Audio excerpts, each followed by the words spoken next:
ছট পূজাৰ আন্তৰিক শুভেচ্ছা। ব্ৰহ্মপুত্ৰৰ ঘাটত আজি পবিত্ৰতা আৰু ভক্তিৰ এক অপূৰ্ব মিলন।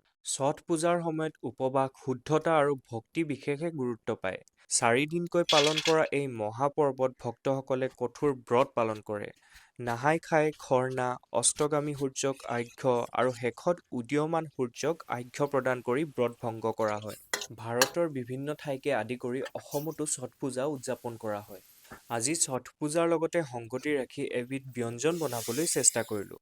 তাৰ কাৰণে সকলোবোৰ পাচলি কাটি লৈ ভিডিঅ'ত দেখুওৱাৰ দৰে ভাজি লৈ ব্যঞ্জনখন অধিক সুস্বাদু কৰিবলৈ ব্যৱহাৰ কৰিছোঁ এভৰিডে স্পাইচেছৰ হালধি, জিৰা, ধনিয়া আৰু চব্জি মছলা।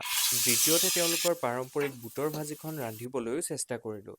তাৰ কাৰণে মই এখন কেৰাহীত ঘি গৰম কৰি বইল কৰি থোৱা বুটখিনি ভাজি ল'লোঁ আৰু তাতে জোখমতে নিমখ আৰু এভৰিডেৰ হালধি, জিৰা আৰু ধনিয়া মছলাৰ ব্যৱহাৰ কৰিলোঁ। শেষত উদয় হোৱা সূৰ্যৰ কিৰণে যেন সকলোৰে জীৱনলৈ সুখ শান্তি আৰু নতুন আশা কঢ়িয়াই আনে তাৰেই কামনা কৰিলোঁ।